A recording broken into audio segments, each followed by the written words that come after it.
आइए सुनते हैं कमलेश्वर की लिखी कहानी राजा निर्बंसिया।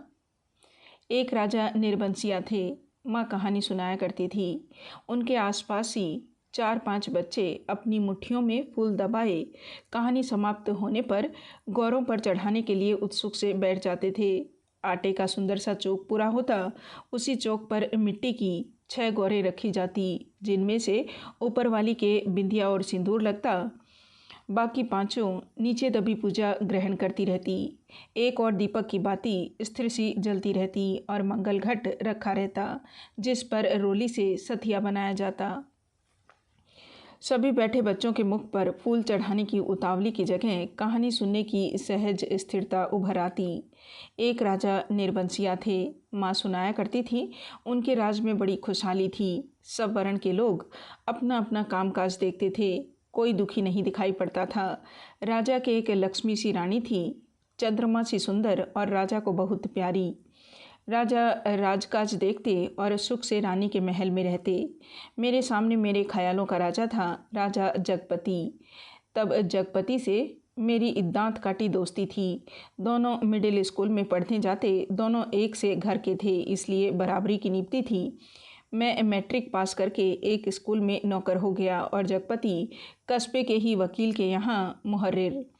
जिस साल जगपति मुहर्रिर हुआ उसी वर्ष पास के गांव में उसकी शादी हुई, पर ऐसी हुई कि लोगों ने तमाशा बना देना चाहा। लड़की वालों का कुछ विश्वास था कि शादी के बाद लड़की की विदा नहीं होगी, ब्याह हो जाएगा और 7वीं भांवर तब पड़ेगी जब पहली विदा की इशायत होगी और तभी लड़की अपनी ससुराल जाएगी। जगपति की पत्नी थोड़ी बहुत पढ़ी लिखी थी, पर घर की लीक को कौन मेटे। बारात बिना बहू के वापस आ गई और लड़के वालों ने तय कर लिया कि अब जगपति की शादी कहीं और कर दी जाएगी, चाहे कानी लूली से हो, पर वह लड़की अब घर में नहीं आएगी। लेकिन साल खत्म होते होते सब ठीक ठाक हो गया। लड़की वालों ने माफ़ी मांग ली और जगपति की पत्नी अपनी ससुराल आ गई। जगपति को जैसे सब कुछ मिल गया और सास ने बहू की बलाइयाँ लेकर घर की सब चाबियाँ सौंप दी। गृहस्थी का ढंग बार समझा दिया। जगपति की माँ न जाने कब से आस लगाए बैठी थी। उन्होंने आराम की सांस ली। पूजा पाठ में समय कटने लगा। दोपहरिया दूसरे घरों के आंगन में बीतने लगी, पर सांस का रोग था उन्हें। सो एक दिन उन्होंने अपनी अंतिम घड़ियाँ गिनते हुए चंदा को पास बुलाकर समझाया था, बेटा, जगपति बड़े लाड़ प्यार का पला है। जब से तुम्हारे ससुर नहीं रहे तब से इसके छोटे छोटे हट को पूरा करती रही हूँ। अब तुम ध्यान रखना। फिर रुक कर उन्होंने कहा था, जगपति किसी लायक हुआ है तो रिश्तेदारों की आंखों में करकने लगा है। तुम्हारे बाप ने ब्याह के वक्त नादानी की, जो तुम्हें विदा नहीं किया। मेरे दुश्मन देवर जेठों को मौका मिल गया तो मार खड़ा कर दिया कि अब विदा करवाना नाक कटवाना है। जगपति का ब्याह क्या हुआ, उन लोगों की छाती पर सांप लौट गया। सोचा घर की इज्जत रखने की आड़ लेकर रंग में भंग कर दें। अब बेटा, इस घर की लाज तुम्हारी लाज है। आज को तुम्हारे ससुर होते तो भला, कहते कहते माँ की आंखों में आंसू आ गए और वे जगपति की देखभाल उसे सौंप कर सदा के लिए मौन हो गई। एक अरमान उनके साथ ही चला गया कि जगपति की संतान को 4 बरस इंतजार करने के बाद भी वे गोद में न खिला पाई। और चंदा ने मन में सब्र कर लिया था, यही सोचकर कि कुल देवता का अंश तो उसे जीवन भर पूजने को मिल गया था। घर में चारों तरफ जैसे उदारता बिखरी रहती, अपनापा बरसता रहता। उसे लगता जैसे घर की अंधेरी एकांत कोठरियों में यह शांत शीतलता है जो उसे भरमा लेती है। घर की सब कुंडलियों की खनक उसके कानों में बरस गई थी। हर दरवाजे की चरमाहट पहचान बन गई थी। एक रोज राजा आखेट को गए। माँ सुनाती थी, राजा आखेट को जाते थे तो 7वें रोज ज़रूर महल में लौट आते थे, पर उस दफ़ा जब गए तो 7वां दिन निकल गया पर राजा नहीं लौटे।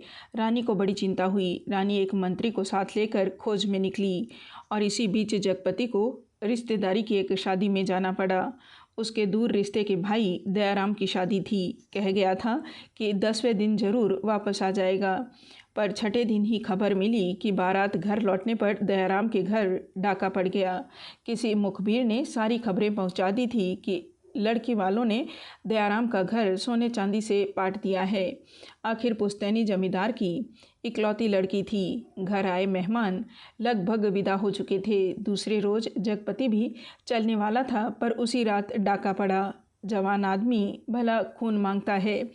डाके वालों ने जब बंदूकें चलाई तो सबकी घिघी बंद गई, पर जगपति और दयाराम ने छाती ठोक कर लाठियां उठा ली। घर में कोहराम मच गया। फिर सन्नाटा छा गया। डाके वाले बराबर गोलियां दाग रहे थे। बाहर का दरवाज़ा टूट चुका था, पर जगपति ने हिम्मत बढ़ाते हुए हाक लगाई, ये हवाई बंदूकें इन ढेल पिलाई लाठियों का मुकाबला नहीं कर पाएंगी। जवानों, पर दरवाजे तड़ तड़ टूटते रहे और अंत में एक गोली जगपति की जांघ को पार करती निकल गई। दूसरी उसकी जांघ के ऊपर कूल्हे में समा कर रह गई। चंदा रोती कलपती और मनोतियाँ मानती जब वहाँ पहुँची तो जगपति अस्पताल में था। दयाराम के थोड़ी चोट आई थी, उसे अस्पताल से छुट्टी मिल गई थी। जगपति की देखभाल के लिए वहीं अस्पताल में मरीजों के रिश्तेदारों के लिए जो कोठरियाँ बनी थी, उन्हीं में चंदा को रुकना पड़ा। कस्बे के अस्पताल से दयाराम का गांव 4 कोस पड़ता था। दूसरे तीसरे वहाँ से आदमी आते जाते रहते, जिस सामान की ज़रूरत होती पहुँचा जाते। पर धीरे धीरे उन लोगों ने भी खबर लेना छोड़ दिया। एक दिन में ठीक होने वाला घाव तो था नहीं, जांघ की हड्डी चटक गई थी और कूल्हे में ऑपरेशन से 6 इंच गहरा घाव था। कस्बे का अस्पताल था, कंपाउंडर ही मरीजों की देखभाल रखते।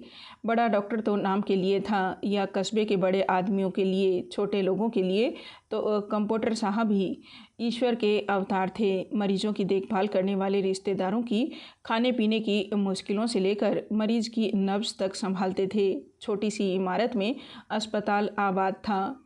रोगियों को सिर्फ 6-7 खाटें थी। मरीजों के कमरे से लगा दवा बनाने का कमरा था। उसी में एक आराम कुर्सी थी और एक नीची सी मेज। उसी कुर्सी पर बड़ा डॉक्टर आकर कभी कभार बैठता था, नहीं तो बचन सिंह कंपाउंडर ही जमे रहते। अस्पताल में या तो फौजदारी के शहीद आते या गिर गिरा के हाथ पैर तोड़ लेने वाले एक आध लोग। छठे छमा से कोई औरत दिख गई तो दिख गई, जैसे उन्हें कभी कोई रोग घेरता ही नहीं था। कभी कोई बीमार पड़ती तो घर वाले हाल बता के 8-10 रोज की दवा एक साथ ले जाते और फिर उसके जीने मरने की खबर तक न मिलती। उस दिन बचन सिंह जगपति के घाव की पट्टी बदलने आया। उसके आने में और पट्टी खोलने में कुछ ऐसी लापरवाही थी जैसे गलत बंधी पगड़ी को ठीक से बांधने के लिए खोल रहा हो। चंदा उसकी कुर्सी के पास ही सांस रोके खड़ी थी। वह और रोगियों से बात करता जा रहा था। इधर मिनट भर को देखता, फिर जैसे अभ्यस्त से उसके हाथ अपना काम करने लगते। पट्टी एक जगह खून से चिपक गई थी। जगपति बुरी तरह करहा उठा। चंदा के मुंह से चीख निकल गई। बचन सिंह ने सतर्क होकर देखा तो चंदा मुख में धोती का पल्ला खोसे अपनी भयातुर आवाज़ दबाने की चेष्टा कर रही थी। जगपति एक बारगी मछली सा तड़प कर रह गया। बचन सिंह की उंगलियां थोड़ी सी थरथराई कि उसकी बाह पर टप से चंदा का आंसू चू पड़ा। बचन सिंह सिहर सा गया और उसके हाथों की अभ्यस्त निठुराई को जैसे किसी मानवीय कोमलता ने धीरे से छू दिया। आहों कराहों, दर्द भरी चीखों और चटकते शरीर के जिस वातावरण में रहते हुए भी वह बिल्कुल अलग रहता था। पोड़ों को पके आम सा दबा देता था, खाल को आलू सा छील देता था। उसके मन से जिस दर्द का एहसास उठ गया था वह उसे आज फिर हुआ और वह बच्चे की तरह फूंक फूंक कर पट्टी को नम करके खोलने लगा। चंदा की ओर धीरे से निगाह उठाकर देखते हुए फुसफुसाया, च रोगी की हिम्मत टूट जाती है ऐसे। पर जैसे यह कहते कहते उसका मन खुद अपनी बात से उचट गया। यह बेपरवाही तो चीख और कराहों की एक रास्ता से उसे मिली थी, रोगी की हिम्मत बढ़ाने की कर्तव्य निष्ठा से नहीं। जब तक वह घाव की मरहम पट्टी करता रहा तब तक किन्हीं दो आँखों की करुणा उसे घेरे रही और हाथ धोते समय वह चंदा की उन चूड़ियों से भरी कलाइयों को बेझिझक देखता रहा जो अपनी खुशी उससे मांग रही थी। चंदा पानी डालती जा रही थी और बचन सिंह हाथ धोते धोते उसकी कलाइयों, हथेलियों और पैरों को देखता जा रहा था। दवा खाने की ओर जाते हुए उसने चंदा को हाथ के इशारे से बुलाकर कहा, दिल छोटा मत करना, जांग का घाव तो 10 रोज़ में भर जाएगा, कूल्हे का घाव कुछ दिन ज़रूर लगेगा, अच्छी से अच्छी दवाई दूंगा। दवाइयाँ तो ऐसी है कि मुर्दे को चंगा कर दे, पर हमारे अस्पताल में नहीं आती। फिर भी तो किसी दूसरे अस्पताल से नहीं आ सकती वो दवाइयाँ? चंदा ने पूछा। आ तो सकती हैं, पर मरीज़ को अपना पैसा खर्चना पड़ता है उसमें, बचन सिंह ने कहा। चंदा चुप रह गई तो बचन सिंह के मुंह से अनायास ही निकल पड़ा, किसी चीज़ की ज़रूरत हो तो मुझे बताना, रही दवाइयाँ सो कहीं न कहीं से इंतज़ाम करके ला दूँगा। महकमे से मंगवाएंगे तो आते आवाते महीनों लग जाएंगे, शहर के डॉक्टर से मंगवा दूँगा, ताकत की दवाइयों की बड़ी ज़रूरत है उन्हें। अच्छा, देखा जाएगा, कहते कहते वह रुक गया। चंदा से एक कृतज्ञता भरी नज़रों से उसे देखा और उसे लगा जैसे आंधी में उड़ते पत्ते को कोई अटकाव मिल गया हो। आकर वह जगपति की खाट से लग कर बैठ गई। उसकी हथेली लेकर वह सहलाती रही, नाखूनों को अपने पोरों से दबाती रही। धीरे धीरे बाहर अंधेरा बढ़ गया। बचन सिंह तेल की एक लालटेन लाकर मरीजों के कमरे के एक कोने में रख गया। चंदा ने जगपति की कलाई दबाते दबाते धीरे से कहा, कंपाउंडर साहब कह रहे थे, और इतना कहकर वह जगपति का ध्यान आकृष्ट करने के लिए चुप हो गई। क्या कह रहे थे? जगपति ने अनमने स्वर में बोला, कुछ ताकत की दवाइयाँ तुम्हारे लिए ज़रूरी हैं, मैं जानता हूँ, पर देखो चंदा, चादर के बराबर ही पैर फैलाए जा सकते हैं, हमारी औकात इन दवाइयों की नहीं है। औकात आदमी की देखी जाती है कि पैसे की। तुम तो देखा जाएगा, कंपाउंडर साहब इंतज़ाम कर देंगे, उनसे कहूँगी मैं। नहीं चंदा, उधार खाते से मेरा इलाज नहीं होगा, चाहे एक के 4 दिन लग जाएं। इसमें तो तुम नहीं जानती, कर्ज कोढ़ का रोग होता है, एक बार लगने से तन तो गलता ही है, मन भी रोगी हो जाता है। लेकिन कहते कहते वह रुक गई। जगपति अपनी बात की टेक रखने के लिए दूसरी ओर मुंह घुमाकर लेटा रहा और तीसरे रोज जगपति के सिरहाने कई ताकत की दवाइयाँ रखी थी और चंदा की ठहरने की कोठरी में उसके लेटने के लिए एक खाट भी पहुंच गई थी। चंदा जब आई तो जगपति के चेहरे पर मानसिक पीड़ा की असंख्य रेखाएं उभर रही थी, जैसे वह अपनी बीमारी से लड़ने के अलावा स्वयं अपनी आत्मा से भी लड़ रहा हो, चंदा की नादानी और स्नेह से भी उलझ रहा हो और सबसे ऊपर सहायता करने वाले की दया से जूझ रहा हो। चंदा ने देखा तो यह सब सह न पाई। उसके जी में आया कि कह दे, क्या आज तक तुमने कभी किसी से उधार पैसे नहीं लिए? पर वह तो खुद तुमने लिए थे और तुम्हें मेरे सामने स्वीकार नहीं करना पड़ा था, इसलिए लेते झिझक नहीं लगी। पर आज मेरे सामने उसे स्वीकार करते तुम्हारा झूठा पौरुष तिल मिलाकर जाग पड़ा है। पर जगपति के मुख पर बिखरी हुई पीड़ा में जिस आदर्श की गहराई थी वह चंदा के मन में चोर की तरह घुस गई और बड़ी स्वाभाविकता से उसने माथे पर हाथ फेरते हुए कहा, ये दवाइयाँ किसी की मेहरबानी नहीं है, मैंने हाथ का कड़ा बेचने को दे दिया था, उसी में आई है, मुझसे पूछा तक नहीं। और जगपति ने कहा और जैसे खुद मन की कमज़ोरी को दबा गया, कड़ा बेचने से तो अच्छा था कि बचन सिंह की दया ही ओढ़ ली जाती। और उसे हल्का सा पछतावा भी था कि नाहक वह रों में बड़ी बड़ी बातें कह जाता है, ज्ञानियों की तरह सीख दे देता है। और जब चंदा अंधेरा होते उठकर अपनी कोठरी में सोने के लिए जाने को हुई तो कहते कहते यह बात दबा गई कि बचन सिंह ने उसके लिए एक खाट का इंतज़ाम भी कर दिया है। कमरे से निकली तो सीधी कोठरी में गई और हाथ का कड़ा लेकर सीधे दवाखाने की ओर चली गई, जहां बचन सिंह अकेला डॉक्टर की कुर्सी पर आराम से टांगे फैलाए लैंप की पीली रोशनी में लेटा था। जगपति का व्यवहार चंदा को लग गया था और यह भी कि वह क्यों बचन सिंह का एहसान अभी से लाद ले। पति के लिए इस जेवर की कितनी औकात है। वह बेधड़क सी दवाखाने में घुस गई। दिन की पहचान के कारण उसे कमरे की मेज कुर्सी और दवाओं की अलमारी की स्थिति का अनुमान था। वैसे कमरा अंधेरा ही पड़ा था क्योंकि लैंप की रोशनी केवल अपने व्रत में अधिक प्रकाशवान होकर कोनों के अंधेरों को और भी घनीभूत कर रही थी। बचन सिंह ने चंदा को घुसते ही पहचान लिया। वह उठकर खड़ा हो गया। चंदा ने भीतर कदम तो रख दिया पर सहसा सहम गई, जैसे वह किसी अंधेरे कुएं में अपने आप कूद पड़ी हो। ऐसा कुआं जो निरंतर पतला होता गया है और जिसमें पानी की गहराई पाताल की परतों तक चली गई हो, जिसमें पड़कर वह नीचे धंसती चली जा रही हो। नीचे अंधेरा, एकांत, घुटन, पाप। बचन सिंह अवाक ताकता रह गया और चंदा ऐसे वापस लौट पड़ी जैसे किसी काले पिशाच के पंजों से मुक्ति मिली हो। बचन सिंह के सामने क्षण भर में सारी ये परिस्थिति कौंध गई और उसने वहीं से बहुत संयत आवाज़ में जवान को दबाते हुए जैसे वायु में स्पष्ट ध्वनित कर दिया, चंदा।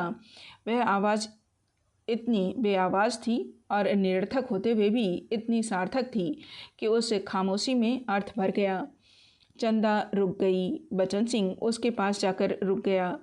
सामने का घना पेड़ स्तब्ध खड़ा था। उसकी काली परछाई की परिधि जैसे एक बार फैलकर उन्हें अपने व्रत में समेट लेती और दूसरे ही क्षण मुक्त कर देती। दवाखाने का लैंप सहसा भभक कर रुक गया और मरीजों के कमरे से एक कराह की आवाज़ दूर मैदान के छोर तक जाकर डूब गई। चंदा ने वैसे ही नीचे ताकते हुए अपने को संयत करते हुए कहा, यह कड़ा तुम्हें देने आई थी तो वापस क्यों चली जा रही थी? चंदा चुप और 2 क्षण रुककर उसने अपने हाथ का सोने का कड़ा धीरे से उसकी ओर बढ़ा दिया, जैसे देने का साहस न होते हुए भी यह काम आवश्यक था। बचन सिंह ने उसकी सारी काया को एक बार देखते हुए अपनी आंखें उसके सिर पर जमा दी। उसके ऊपर पड़े कपड़े के पार नरम चिकनाई से भरे लंबे लंबे बाल थे जिनकी भाप भी महक फैलती जा रही थी। वह धीरे धीरे से बोला, लाओ। चंदा ने कड़ा उसकी ओर बढ़ा दिया। हाथ से कड़ा लेकर वह बोला, सुनो। चंदा ने प्रश्न भरी नज़रें उसकी ओर उठा दी। उनमें झांकते हुए अपने हाथ से उसकी कलाई पकड़ते हुए उसने वह कड़ा उसकी कलाई में पहना दिया। चंदा चुपचाप कोठरी की ओर चल दी और बचन सिंह दवाखाने की ओर। कालिक बुरी तरह बढ़ गई थी और सामने खड़े पेड़ की काली परछाई गहरी पड़ गई थी। दोनों लौट गए थे पर जैसे उस कालिक में कुछ रह गया था, छूट गया था। दवाखाने का लैंप जो जलते जलते एक बार भपका था, उसमें तेल न रह जाने के कारण बत्ती की लो बीच से फट गई थी। उसके ऊपर धुएं की लकीरें बल खाती सांप की तरह अंधेरे में विलीन हो जाती थी। सुबह जब चंदा जगपति के पास पहुंची और बिस्तर ठीक करने लगी तो जगपति को लगा कि चंदा बहुत उदास थी। क्षण क्षण में चंदा के मुख पर अनगिनत भाव आ जा रहे थे जिनमें असमंजस था, पीड़ा थी और निरीहता थी। कोई अदृश्य पाप कर चुकने के बाद हृदय की गहराई से किए गए पश्चाताप जैसी धूमिल चमक।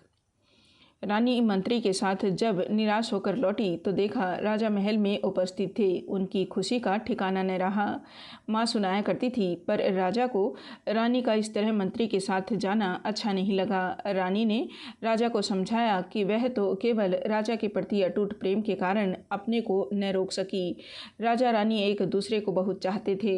दोनों के दिलों में एक बात सूल सी गड़ती रहती कि उनके कोई संतान न थी। राजवंश का दीपक बुझने जा रहा था। संतान के अभाव में उनका लोक परलोक बिगड़ा जा रहा था और कुल की मर्यादा नष्ट होने की शंका बढ़ती जा रही थी। दूसरे दिन बचन सिंह ने मरीजों की मरहम पट्टी करते वक्त बताया था कि उसका तबादला मैनपुरी के सदर अस्पताल में हो गया है और वह परसों यहाँ से चला जाएगा। जगपति ने सुना तो उसे भला ही लगा। आए दिन रोग घेरे रहते हैं। बचन सिंह उसके शहर के अस्पताल में पहुँचा जा रहा है तो कुछ मदद मिलती ही रहेगी।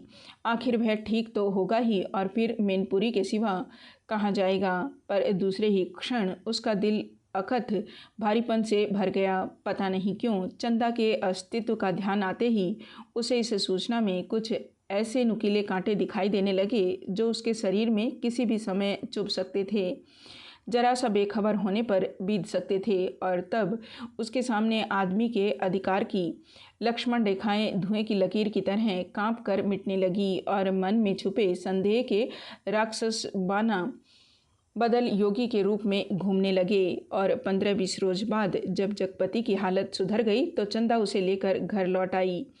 जगपति चलने फिरने लायक हो गया था। घर का ताला जब खोला तब रात झुकाई थी और फिर उनकी गली में तो शाम से ही अंधेरा झरना शुरू हो जाता था। पर गली में आते ही उन्हें लगा जैसे कि वनवास काटकर राजधानी लौटे हों। नुक्कड़ पर ही जमुना सुनार की कोठरी में सुरही फेंक रही थी, जिसके दराजदार दरवाज़ों से लालटेन की रोशनी की लकीर झांक रही थी और कच्ची तंबाकू का धुआं रुधी गली के मुहाने पर बुरी तरह भर गया था। सामने ही मुंशी जी अपनी जिंगला खटिया के गड्ढे में कुप्पी के मध्यम प्रकाश में खसरा खतौनी बिछाए मीज़ान लगाने में मशगूल थे। जब जगपति के घर का दरवाज़ा खड़का तो अंधेरे में उसकी चाची ने अपने जंगले से देखा और वहीं से बैठे बैठे अपने घर के भीतर ऐलान कर दिया, राजा निर्बंसिया अस्पताल से लौट आए, कुलमा भी आई है।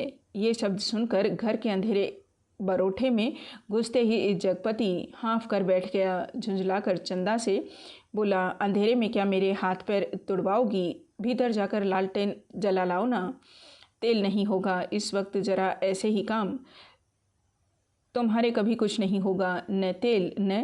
कहते कहते जगपति एकदम चुप रह गया। चंदा को लगा कि आज पहली बार जगपति ने उसके व्यर्थ मातृत्व पर इतनी गहरी चोट कर दी, जिसकी गहराई की उसने कभी कल्पना नहीं की थी। दोनों खामोश बिना एक बात किए अंदर चले गए। रात के बढ़ते सन्नाटे में दोनों के सामने दो बातें थी। जगपति के कानों में जैसे कोई व्यंग्य से कह रहा था, राजा निर्बंसिया अस्पताल से आ गए, और चंदा के दिल में यह बात चुभ रही थी, तुम्हारे कभी कुछ नहीं होगा। और सिसकती चंदा न जाने कब सो गई, पर जगपति की आंखों में नींद न आई। खाट पर पड़े पड़े उसके चारों ओर एक मोहक भयावना सा जाल फैल गया। लेटे लेटे उसे लगा जैसे उसका स्वयं का आकार बहुत क्षीण होता होता बिंदु सा रह गया, पर बिंदु के हाथ थे, पैर थे और दिल की धड़कन थी। कोठरी का घुटा घुटा सा अंधियारा, मटमैली दीवारें और गहन गुफाओं सी अलमारियां, जिनमें से बार बार झांक कर देखता था और वह सिहर उठता था। फिर जैसे सब कुछ तब्दील हो गया हो। उसे लगा कि उसका आकार बढ़ता जा रहा है, बढ़ता जा रहा है। वह मनुष्य हुआ, लंबा तगड़ा तंदुरुस्त पुरुष हुआ। उसकी सिराओं में कुछ फूट पड़ने के लिए व्याकुलता से खौल उठा। उसके हाथ शरीर के अनुपात से बहुत बड़े, डरावने और भयानक हो गए। उनके लंबे लंबे नाखून निकल आए। वह राक्षस हुआ, दैत्य हुआ, आदिम, बर्बर। पर बड़ी तेजी से सारा कमरा एक बार की चक्कर काट गया। फिर सब धीरे धीरे स्थिर होने लगा और उसकी सांसें ठीक होती जान पड़ी। फिर जैसे बहुत कोशिश करने पर गिग्गी बन जाने के बाद उसकी आवाज़ टूटी, चंदा। चंदा की नर्म सांसों की हल्की सरसराहट कमरे में जाल डालने लगी। जगपति उसकी पाटी का सहारा लेकर झुका। कांपते पैर उसने ज़मीन पर रखे और चंदा की खाट के पाए से सिर टिकाकर बैठ गया। उसे लगा जैसे चंदा की इन सांसों की आवाज़ में जीवन का संगीत गूंज रहा है। वह उठा और चंदा के मुख पर झुक गया। उस अंधेरे में आंखें गड़ाए गड़ाए जैसे बहुत देर बाद स्वयं चंदा के मुख पर आभा फूटकर अपने आप बिखरने लगी। उसके नक्श उज्जवल हो उठे और जगपति की आंखों को ज्योति मिल गई। वह मुग्ध सा ताकता रहा।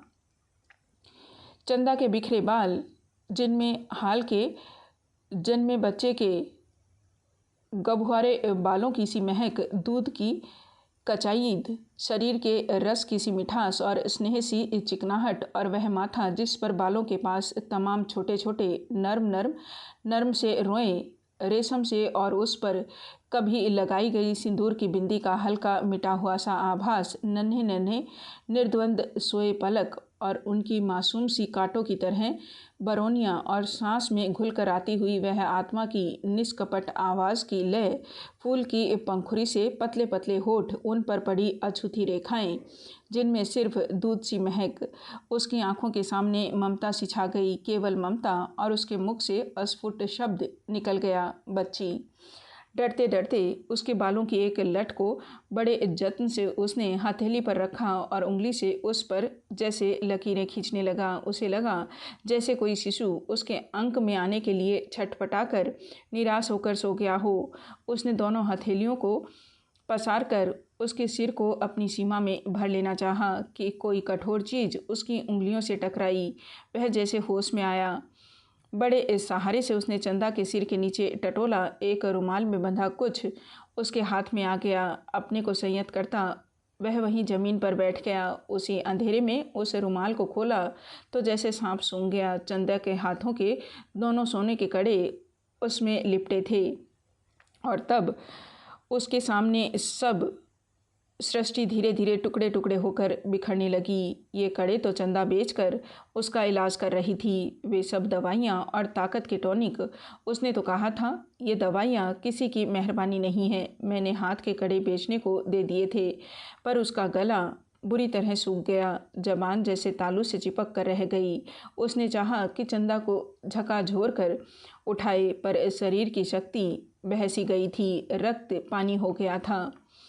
थोड़ा संयत हुआ। उसने वे कड़े उसी रुमाल में लपेटकर उसकी खाट के कोने पर रख दिए और बड़ी मुश्किल से अपनी एक खाट की पाटी पकड़कर लुढ़क गया। चंदा झूठ बोली, पर क्यों? कड़े आज तक छुपाई रही। उसने इतना बड़ा दुराव क्यों किया? आखिर क्यों? किस लिए? और जगपति का दिल भारी हो गया। उसे फिर लगा कि उसका शरीर सिमटता जा रहा है और वह एक सीख सा बना ढांचा रह गया। नितांत हल्का तिनके-सा, हवा में उड़कर भटकने वाले तिनके-सा। उस रात के बाद रोज जगपति सोचता रहा कि चंदा से कड़े मांग कर बेच ले और कोई छोटा मोटा कारोबार ही शुरू कर दे, क्योंकि नौकरी छूट चुकी थी। इतने दिन की गैरहाजिरी के बाद वकील साहब ने दूसरा मुहर्रिर रख लिया था। वह रोज़ यही सोचता, पर जब चंदा सामने आती तो न जाने कैसी असहाय सी उसकी अवस्था हो जाती। उसे लगता जैसे कड़े मांग कर वह चंदा से पत्नीत्व का पद भी छीन लेगा। मातृत्व तो भगवान ने छीन ही लिया। वह सोचता आखिर चंदा क्या रह जाएगी।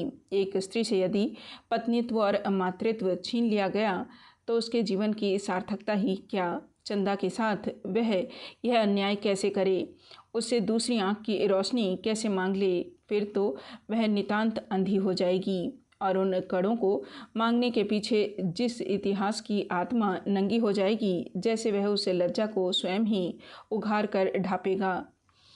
और वह उन्हीं ख्यालों में डूबा सुबह से शाम तक इधर उधर काम की टोह में घूमता रहता। किसी से उधार ले ले, वह किस संपत्ति पर, क्या है उसके पास, किसके आधार पर कोई उसे कुछ देगा। और मोहल्ले के लोग जो एक एक पाई पर जान देते हैं, कोई चीज़ खरीदते वक्त भाव में एक पैसा कम मिलने पर मीलों पैदल जाकर एक पैसा बचाते हैं। एक एक पैसे की मामले की पुड़िया बंधवा कर 11 मरतबा पैसों का हिसाब जोड़कर एक आध पैसा उधार कर मिन्नतें करते सौदा घर लाते हैं। गली में कोई खोचे वाला फंस गया तो 2 पैसे की चीज़ को लड़ झगड़ कर 4 दाने ज़्यादा पाने की नौबत से 2 जगह बंधवाते हैं। भाव के जरा से फ़र्क पर घंटों बहस करते हैं। शाम को सड़ी गली तरकारियों को किफ़ायत के कारण लाते हैं। ऐसे लोगों से किस मुंह से मांग कर वह उनकी गरीबी के एहसास पर ठोकर लगाए। पर उस दिन शाम को जब वह घर पहुंचा तो बराठे में ही एक साइकिल रखी नजर आई। दिमाग पर बहुत जोर डालने के बाद भी वह आगंतुक की कल्पना न कर पाया। भीतर वाले दरवाजे पर जब पहुंचा तो सहसा हंसी की आवाज़ सुनकर ठिठक गया। उस हंसी में एक अजीब सा उन्माद था। और उसके बाद चंदा का स्वर, अब आते ही होंगे, बैठिए ना 2 मिनट और अपनी आँख से देख लीजिए और उन्हें समझाते जाइए कि अभी तंदुरुस्ती इस लायक नहीं जो दिन दिन भर घूमना बर्दाश्त कर सके। हाँ भाई, कमज़ोरी इतनी जल्दी नहीं मिट सकती। ख्याल नहीं करेंगे तो नुकसान उठाएंगे। कोई पुरुष स्वर था वह। जगपति असमंजस में पड़ गया। वह एकदम भीतर घुस जाए, इसमें क्या हर्ज है। पर जब उसने पैर उठाए तो वे बाहर जा रहे थे। बाहर बराठे में साइकिल को पकड़ते ही उसे सूझ आई। वहीं से जैसे अनजान बनता बड़े यत्न से आवाज़ को खोलता चिल्लाया, अरे चंदा, यह साइकिल किसकी है? कौन मेहरबान? चंदा उसकी आवाज़ सुनकर कमरे से बाहर निकलकर जैसे खुशखबरी सुना रही थी। अपने कंपाउंडर साहब आए हैं, खोजते खोजते आज घर का पता पाए हैं, तुम्हारे इंतज़ार में बैठे हैं। कौन? बचन सिंह? अच्छा अच्छा, वही तो मैं कहूँ, भला कौन? कहता जगपति पास पहुँचा और बातों में इस तरह उलझ गया जैसे सारी परिस्थिति उसने स्वीकार कर ली हो। बचन सिंह जब फिर आने की बात कहकर चला गया तो चंदा ने बहुत अपनेपन से जगपति के सामने बात शुरू की। जाने कैसे कैसे आदमी होते हैं। क्यों, क्या हुआ? कैसे होते हैं आदमी? जगपति ने पूछा। इतनी छोटी जान पहचान में तुम मर्दों के घर में न रहते घुस कर बैठ सकते हो, तुम तो उल्टे पैरों लौट आओगे। चंदा कहकर जगपति के मुख पर कुछ इच्छित प्रतिक्रिया देख सकने के लिए गहरी निगाहों से ताकने लगी। जगपति ने चंदा की ओर ऐसे देखा जैसे यह बात भी कहने की या पूछने की है। फिर बोला, बचन सिंह अपनी तरह का आदमी है, अपनी तरह का अकेला होगा। पर कहते कहते चंदा रुक गई। आड़े वक्त काम आने वाला आदमी है, लेकिन उससे फ़ायदा उठा सकना जितना आसान है उतना मेरा मतलब है कि जिससे कुछ लिया जाए उसे दिया भी जाएगा। जगपति ने आंखें दीवार पर गड़ाते हुए कहा और चंदा उठकर चली गई। उस दिन के बाद बचन सिंह लगभग रोज़ ही आने जाने लगा। जगपति उसके साथ इधर उधर घूमता भी रहता। बचन सिंह के साथ वह जब तक रहता अजीब सी घुटन उसके दिल को बांध लेती और तभी जीवन की तमाम विषमताएं भी उसकी निगाहों के सामने उभरने लगती। आखिर वह स्वयं एक आदमी है, बेकार। यह माना कि उसके सामने पेट पालने की कोई इतनी विकराल समस्या नहीं। वह भूखों नहीं मर रहा है, जाड़े में कांप नहीं रहा है, पर उसके 2 हाथ पैर हैं, शरीर का पिंजरा है जो कुछ मांगता है कुछ, और वह सोचता है यह कुछ क्या है? सुख? शायद हाँ, शायद नहीं। वह तो दुख में भी जी सकने का आदी है, अभावों में जीवित रह सकने वाला आश्चर्यजनक कीड़ा है। तो फिर वासना? शायद हाँ, शायद नहीं। चंदा का शरीर लेकर उसने उस क्षणिकता को भी देखा है। तो फिर धन? शायद हाँ, शायद नहीं। उसने धन के लिए अपने को खपाया है, पर यह भी तो उस अदृश्य प्यास को बुझा नहीं पाया। तो फिर क्या?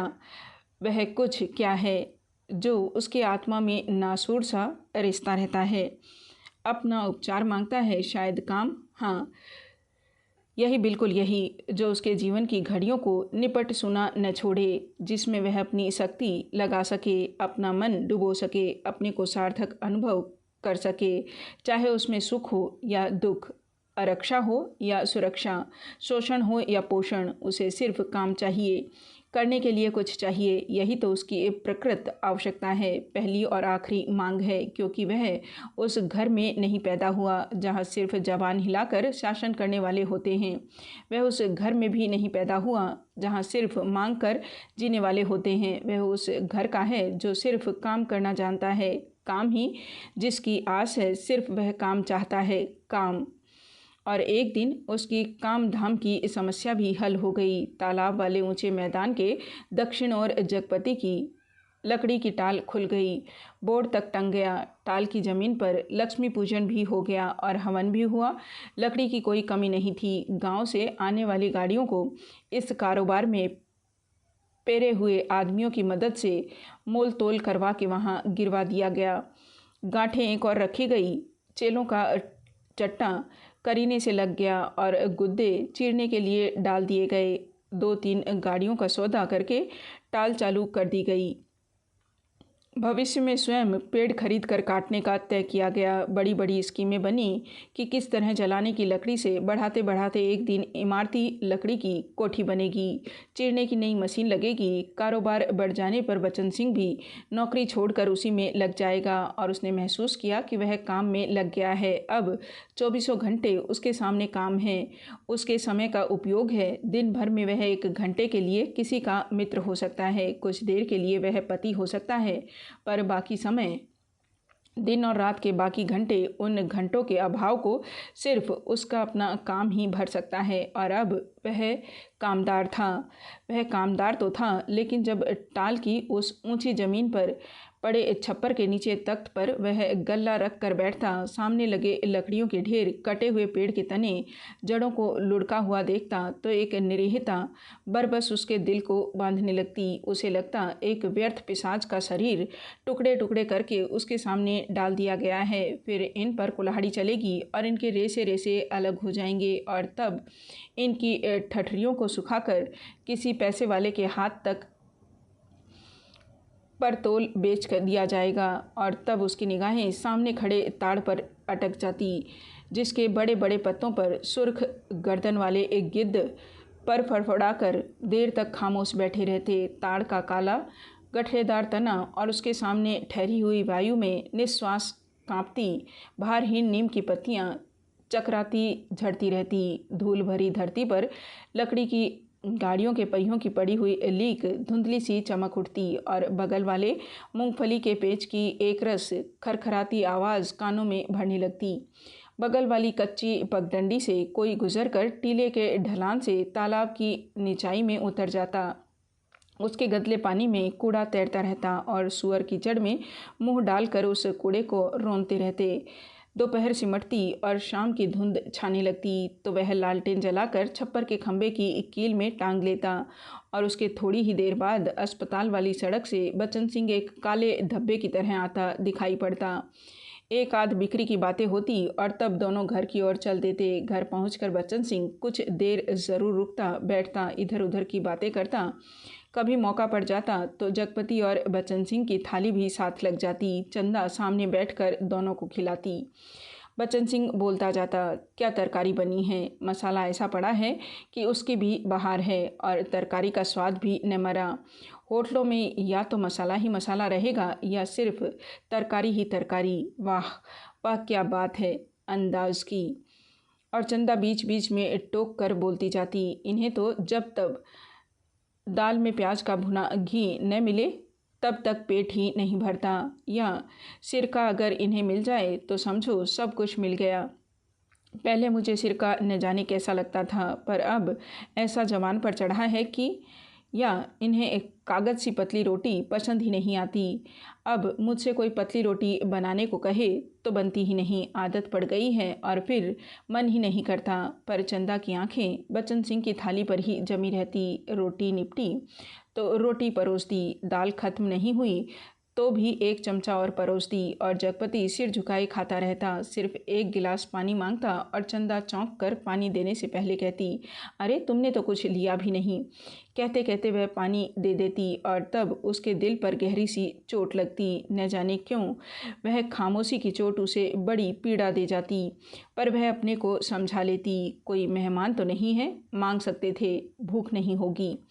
जगपति खाना खाकर टाल पर लेटने चला जाता, क्योंकि अभी तक कोई चौकीदार नहीं मिला था।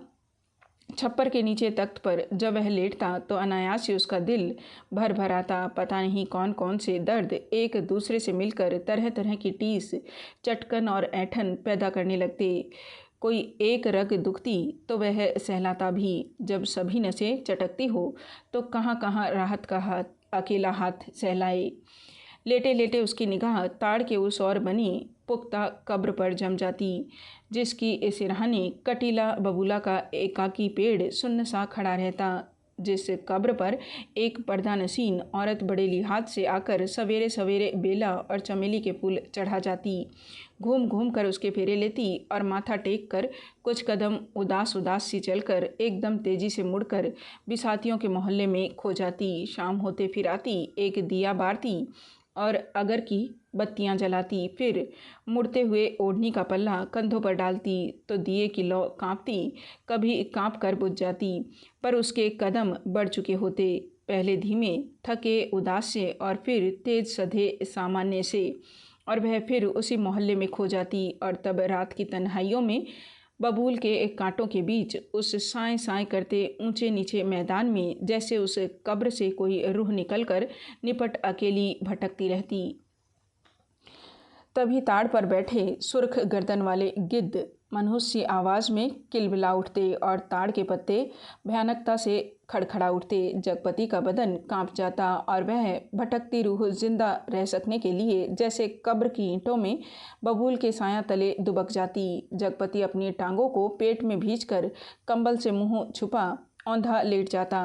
तड़के ही ठेके पर लगे लकड़हारे लकड़ी चीरने आ जाते। तब जगपति कंबल लपेट घर की ओर चला जाता।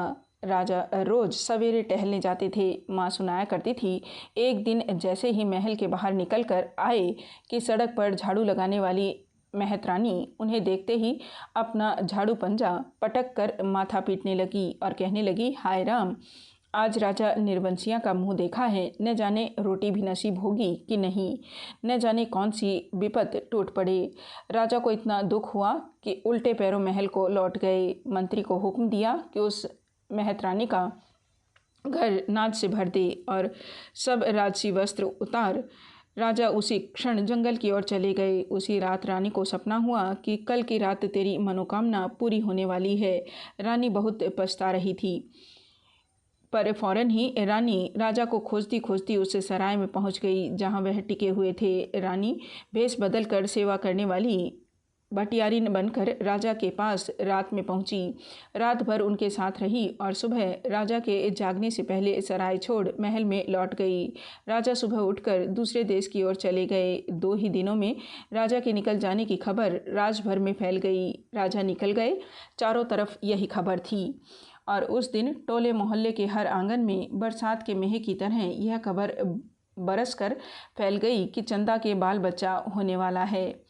नुक्कड़ पर जमुना सोनार की कोठरी में पिकती सुरही रुक गई। मुंशी जी ने अपना मिजान लगाना छोड़ विस्फारित नेत्रों से ताक कर खबर सुनी। बंसी किराने वाले ने कुएं में से आधी गई रस्सी खींच ली। डोल मन पर पटक कर सुना। सुदर्शन दर्जी ने मशीन के पहिए को हथेली से रगड़ कर रोक कर सुना और हंसराज पंजाबी ने अपनी नील लगी मलगुजी कमीज की आस्तीनें चढ़ाते हुए सुना और जगपति की बेवा चाची ने औरतों के जमघट में बड़े विश्वास पर भेद भरे स्वर में सुनाया, आज 6 साल हो गए शादी को, न बाल न बच्चा, न जाने किसका पाप है उसके पेट में और किसका होगा सिवा उस मुस्टुंडे कंपोटर के।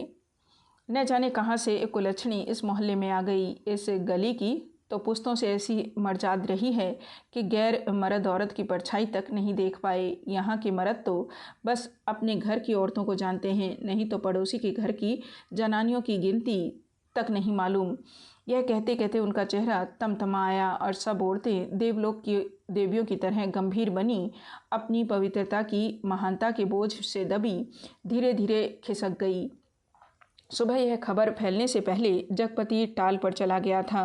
परसीनी उसने भी आज ही थी। दिन भर वह तख्त पर कोने की ओर मुंह किए पड़ा रहा, न ठेके की लकड़ियां चिरवाई, न बिक्री की ओर ध्यान दिया, न दोपहर का खाना खाने ही घर गया। जब रात अच्छी तरह फैल गई वह हिंसक पशु की भांति उठा। उसने अपनी उंगलियां चटकाई, मुट्ठी बांधकर बाह का जोर देखा तो नसें तनी और बाह में कठोर कंपन सा हुआ। उसने 3-4 पूरी सांसें खींची और मजबूत कदमों से घर की ओर चल पड़ा।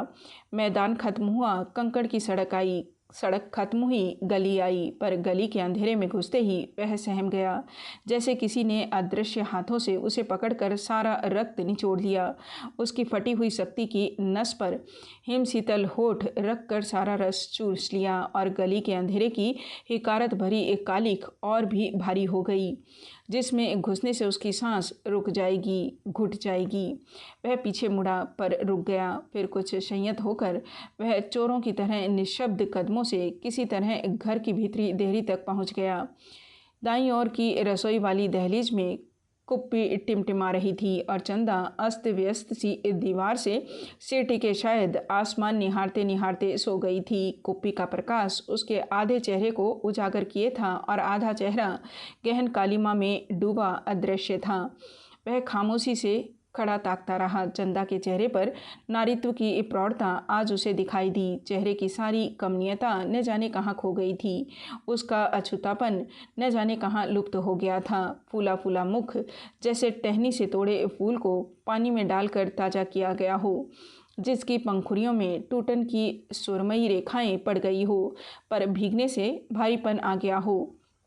उसके खुले पैर पर उसकी निगाह पड़ी तो सूजा सा लगा, एड़ियाँ भरी, सूजी सी और नाखूनों के पास अजब सा सूखापन। जगपति का दिल एक बार महसूस उठा। उसने चाहा कि बढ़कर उसे उठा ले, अपने हाथों से उसका पूरा शरीर छू छू कर सारा कलुष पहुँच दे, उसे अपनी सांसों की अग्नि में तपाकर एक बार फिर पवित्र कर ले और उसकी आंखों की गहराई में झांक कर कहे, देवलोक से किस शापवश निर्वासित हो तुम इधर आ गई चंदा। यह शाप तो अमिट था। तभी चंदा ने हड़बड़ा कर आंखें खोली। जगपति को सामने देख उसे लगा कि वह एकदम नंगी हो गई हो, अति से लज्जित हो। उसने अपने पैर समेट लिए, घुटनों से धोती नीचे सरकाई और बहुत संयत सी उठकर रसोई के अंधेरे में खो गई। जगपति एकदम हताश हो वहीं कमरे की देहरी पर चौखट से सिर टिका बैठ गया। नज़र कमरे में गई तो लगा कि पराये स्वर यहाँ गूंज रहे हैं, जिसमें चंदा का भी एक है। एक तरफ घर के हर कोने से अंधेरा सैलाब की तरह बढ़ता रहा था। एक अजीब निस्तब्धता, असमंजस गति पर पथभ्रष्ट शक्लें पर आकारहीन। खाना खा लेते चंदा का स्वर कानों में पड़ा।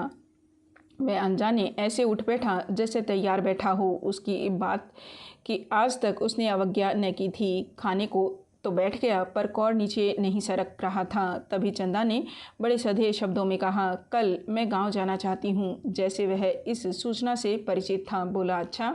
चंदा फिर बोली, मैंने बहुत पहले घर चिट्ठी डाल दी थी, भैया कल लेने आ रहे हैं। तो ठीक है, जगपति वैसे ही डूबा डूबा बोला।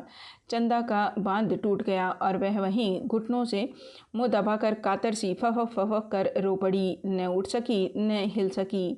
जगपति क्षण भर को विचलित हुआ, पर जैसे जम जाने के लिए उसके होठ फड़के और क्रोध के ज्वालामुखी को जबरन दबाते हुए भी वह फूट पड़ा। यह सब मुझे क्या दिखा रही है? बेशर्म बेगैरत। उस वक्त नहीं सोचा था जब जब मेरी लाश तले, तब की बात झूठ है। सिसकियों के बीच चंदा का स्वर फूटा, लेकिन जब उसने मुझे बेच दिया। एक भरपूर हाथ चंदा की कनपट्टी पर आग सुलगाता पड़ा और जगपति अपनी हथेली दूसरी से दबाता खाना छोड़कर कोठरी में घुस गया और रात भर कुंडी चढ़ाए उसी कालिख में घुटता रहा। दूसरे दिन चंदा घर छोड़कर अपने गांव चली गई। जगपति पूरा दिन और रात टाल पर ही काट देता। उसी वीराने में, तालाब के बगल, कब्र, बबूल और ताड़ के पड़ोस में, पर मन मुर्दा हो गया था। जबरदस्ती वह अपने को वहीं रोके रहता। उसका दिल होता कहीं निकल जाए, पर ऐसी कमजोरी उसके तन और मन को खोखला कर गई थी कि चाहने पर भी वह जा न पाता। हिकारत भरी नज़रें सहता पर वहीं पड़ा रहता। काफ़ी दिनों बाद जब नहीं रह गया तो एक दिन जगपति घर पर ताला लगा नज़दीक के गांव में लकड़ी काटने चला गया। उसे लग रहा था कि अब वह पंगु हो गया है, बिल्कुल लंगड़ा, एक रेंगता कीड़ा जिसके न आँख हैं न कान, न मन न इच्छा। वह उस बाग में पहुंच गया जहां खरीदे पेड़ कटने थे।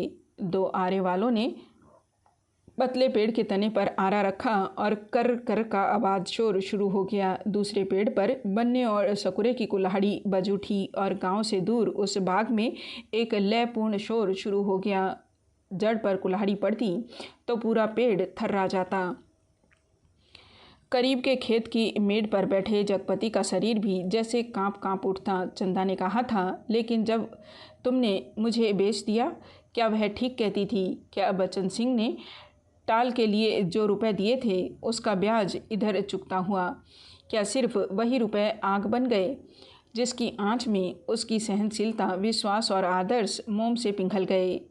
सकुरे बाग से लगे दड़ पर से किसी ने आवाज़ लगाई। सकुरे ने कुल्हाड़ी रोककर वहीं से हाँक लगाई। कोने के खेत से लीक बनी है, ज़रा मेड़ मारकर नंगा लागाड़ी। जगपति का ध्यान भंग हुआ। उसने मुड़कर दड़े पर आंखें गड़ाई।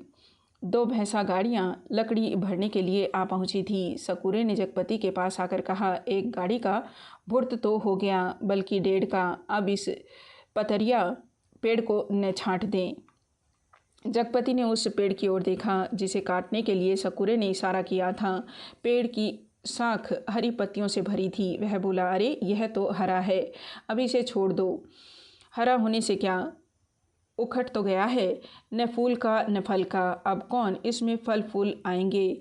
4 दिन में पत्ती झुरा जाएगी। सकुरे ने पेड़ की ओर देखते हुए उस्तादी अंदाज से कहा। जैसा ठीक समझो तुम, जगपति ने कहा और उठकर मेड़ मेड़ पक्के कुएं पर पानी पीने चला गया। दोपहर ढलते गाड़ियां भरकर तैयार हुईं और शहर की ओर रवाना हो गई। जगपति को उनके साथ आना पड़ा।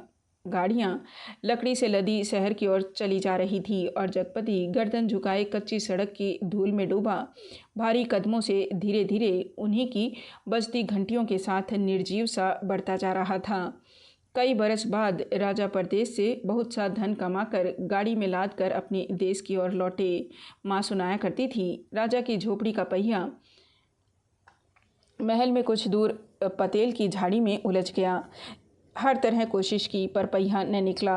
तब एक पंडित ने बताया कि संकट के दिन का जन्मा बालक अगर अपने एक घर की सुपारी लाकर उसमें छुआ दे तो पहिया निकल जाएगा। वहीं 2 बालक खेल रहे थे। उन्होंने यह सुना तो कूद कर पहुँचे और कहने लगे कि हमारी पैदाइश संकट की है, पर सुपारी तब लाएंगे जब तुम आधा धन देने का वादा करो। राजा ने बात मान ली। बालक दौड़े दौड़े घर गए, सुपारी लाकर छुआ दी, फिर घर का रास्ता बताते आगे आगे चले।